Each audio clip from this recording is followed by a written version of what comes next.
Okay, so today is New Year's Day. Happy New Year's Day, everybody.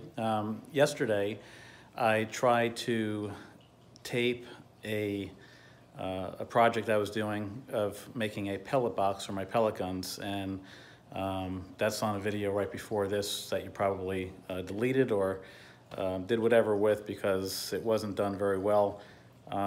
The project actually fell apart at the end. I was working on it while my fiance was at work. She came home, and that has nothing to do with the project, but I think on her way home she texted me or called, and when I got the phone, I think the recording stopped, so I don't think the end of the project was on there. But anyways, it was a long, drawn-out video, and to make a long story short, the glue that I used yesterday, which was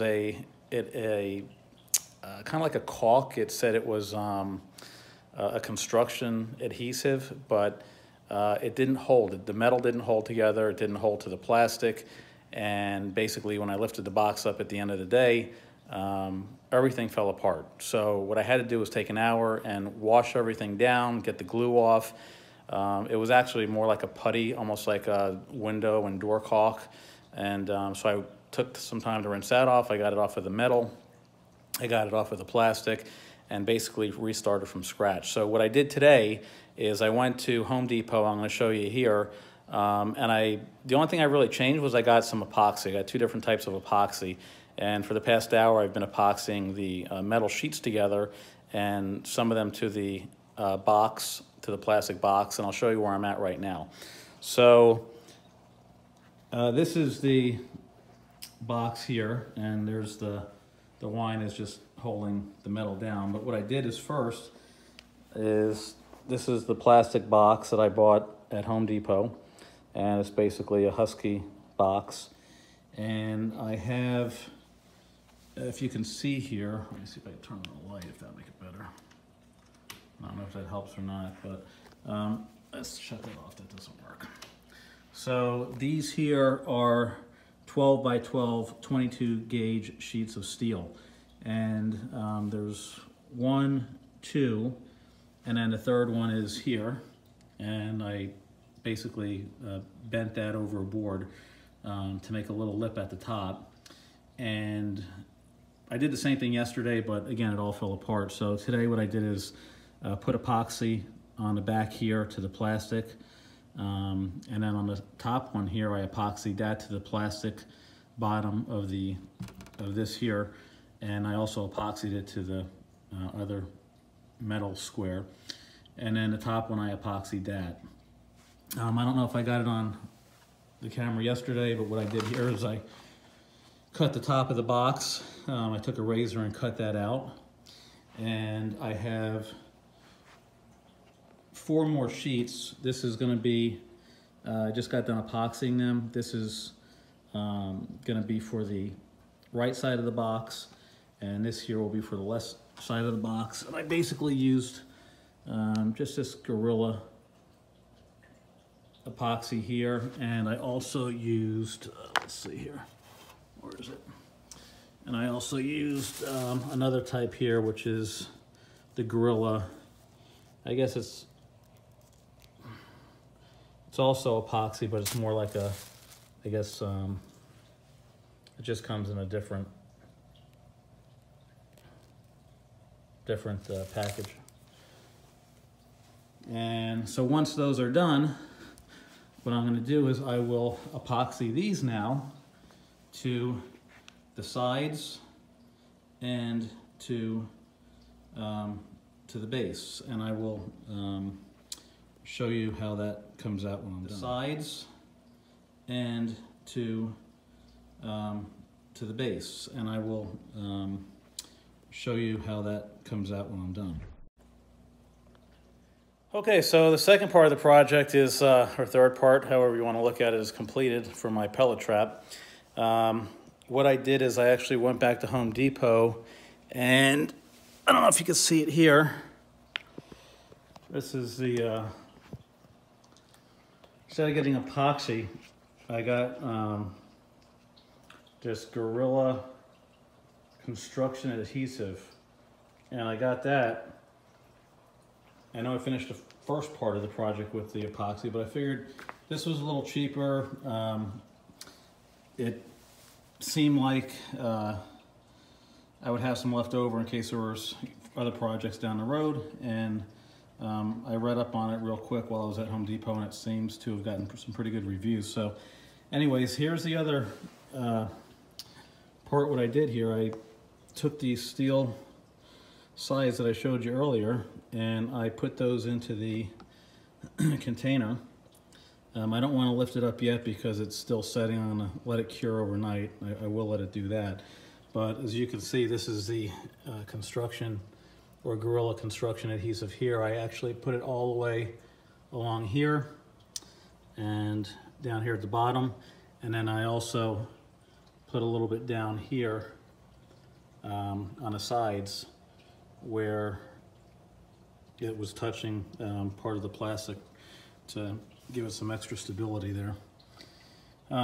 This was rattling earlier up here, not bad, but just because it comes out from here a little bit, not rattling, but when I would hit it, it would ding and vibrate. So I took a little piece of the rubber mat that I have and cut it here and glued that there. So now it's, well, you could hear it a little bit. I guess it's still, I guess that's the way it's going to be for steel. But anyways, that's just my OCD and anal retentive.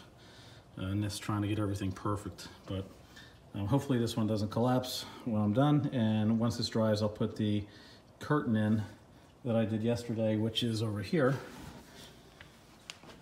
This is the metal, not metal, I'm sorry, this is the rubber mat that I took and cut and took the pet screen and wrapped it around and draped it over it. So now that's kind of like I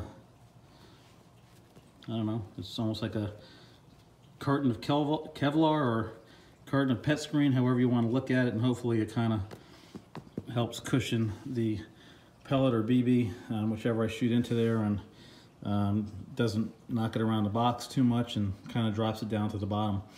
And I was going to put a metal plate at the bottom here, but I decided I don't think it's necessary. I don't think the ricochets are going to be that significant in there where if it does hit the bottom, it's going to do any, you know, collateral damage or make a hole in the plastic and come out and, you know, ricochet in the house. So, and if anything, when it does drop down without the steel plate, it'll actually make it easy just to take this box and flip it kind of upside down a little bit and get any of the lead, pellets, BBs, whatever it is, to come out. And that's it. Okay, so this is basically the fourth video. I finally completed the pellet trap, and just wanted to show you how it turned out.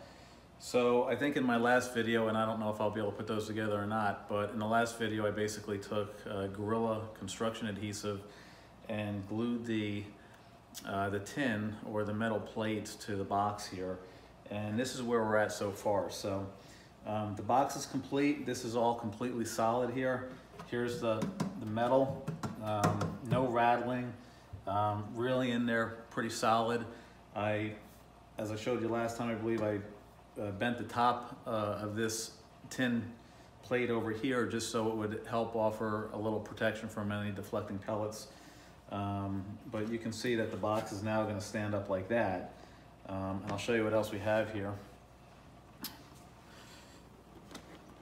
This is the rubber mat that I have the pet screen wrapped in.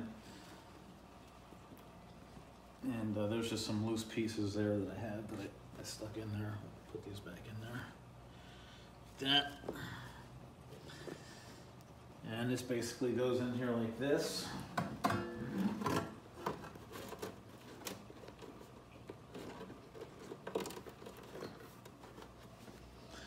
And I'll hold it up.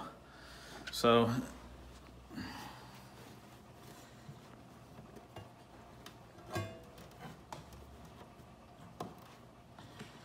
basically that's it right there like that. So now we got the mat and the screen in there. That's gonna catch the pellets, help catch the pellets. And I have the box here at the top the lid. It goes on like that.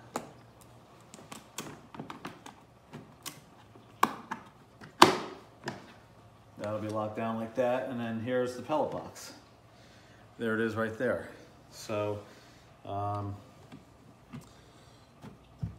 what I plan on doing is taking a piece of cardboard like this, and I'll basically tape it, or however I decide to do it. I don't know yet. I might actually get a metal clip, almost like a bread box clip or chip bag clip, and put it on here to hold this up. I don't know yet, but either way, the cardboard will go across like this, and then the target will actually go right on top of there. So that's really the end of the pellet box. I just wanted to, again, give a couple ideas of what I did. This is in no way to say that this is gonna work or how efficient it's gonna be. In the first video I said I could have spent probably 75 bucks and just purchased one, and it probably would have been a lot easier and saved me a lot of time and aggravation, but I got this bug in my ear and just wanted to try and create something, and so that's what we did here. And again, this was just really for my for documenting my own project here, and I just felt like I'd share it on YouTube, and maybe it would help somebody. So that's it.